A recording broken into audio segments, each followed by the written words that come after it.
Hello and welcome to the Blueskills training program. I'm Isaac Gimberson and I'm your coach on the program. This week we're going to be talking about self-awareness. There's a popular saying that goes that if you stand for nothing, you will fall for anything. But how do you know what you stand for if you are not self-aware? Now, what is self-awareness? Self-awareness is the conscious knowledge of your own character, feelings, ideals, values, virtues, and emotions. I'll take it again. Self-awareness is the conscious knowledge of your own character, feelings, ideals, values, virtues, and emotions. Self-awareness involves recognition of your personal strengths, recognition of your personal weakness, and your pattern of behavior. Having self-awareness will help you to make better decisions, manage your emotions. It will help you to understand and practice your values, which contributes to your identity and helps you to live a more fulfilling and purposeful life. So basically, self-awareness helps you to understand yourself better. You understand your strengths, you understand your weaknesses, you understand what motivates you, what moves you forward, what demotivates you, what discourages you. A full understanding of all of this is what makes you a self-aware person. Identifying yourself, your level of self-awareness. Here are some questions that you will ask to be able to identify your level of self-awareness. Number one, what are my interests? Okay. Number two, what are my dominant emotions? Number three, what are my strengths and weaknesses? Number four, what are my aspirations? What do I want to become in the future? And number five, what are my fears and concerns? How well and how fast you're able to answer these questions on your interests, questions on your dominant emotions, questions on your strengths and weaknesses, questions on your aspirations, and then questions on your fears and concerns. How well you answer this question and how quickly you answer this question tells us your level of self-awareness. The purpose of self-awareness is to reinforce positive emotions and behaviors, and then to manage or eliminate negative emotions or behaviors. I take that again.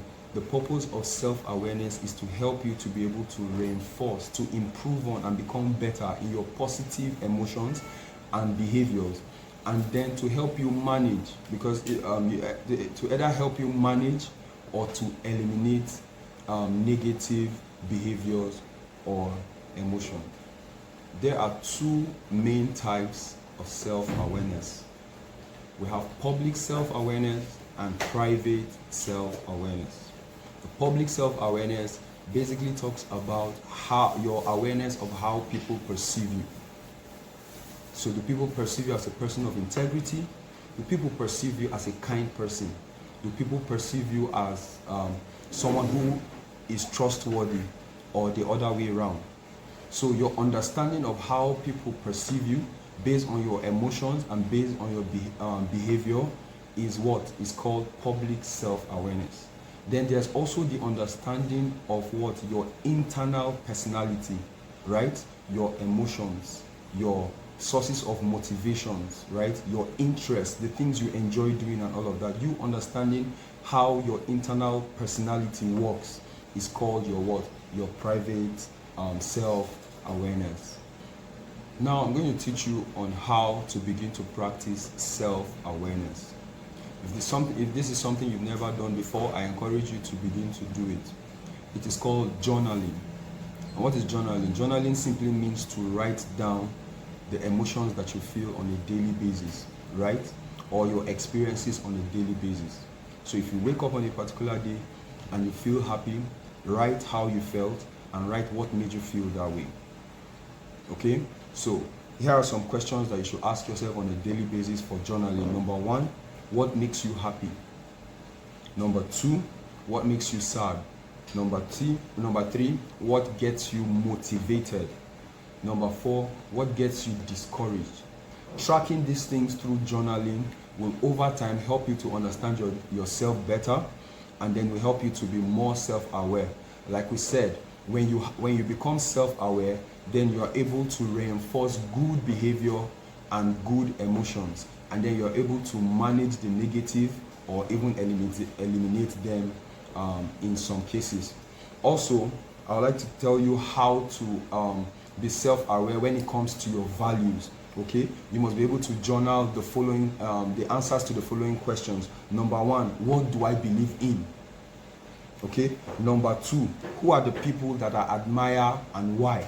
The people you admire tells you what your values are.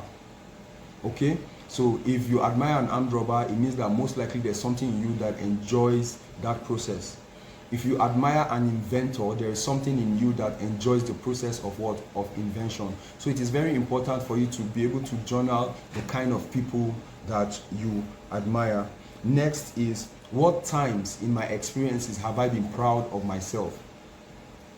Right? So you must be able to journal that. Then also, what actions do I take that brings me fulfillment? Right? Some people feel fulfilled when they compete and win.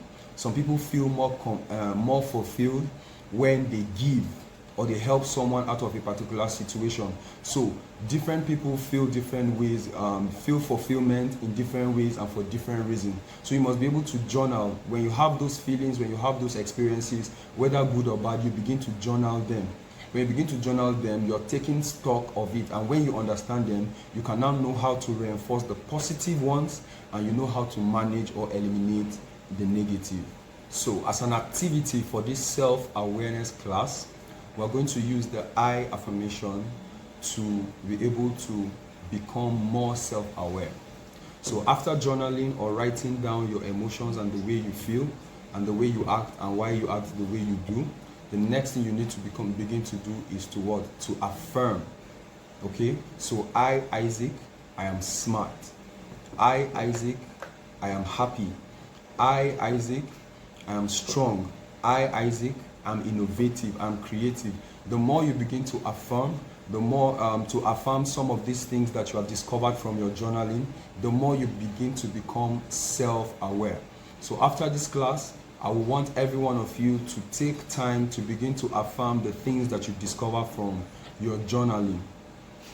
This brings us to the end of this class. And so I will also want you to also take 1 minute to reflect on how self-awareness can affect your future, how self-awareness can affect your businesses, and then how self-awareness can affect your career. I'll see you in the next class.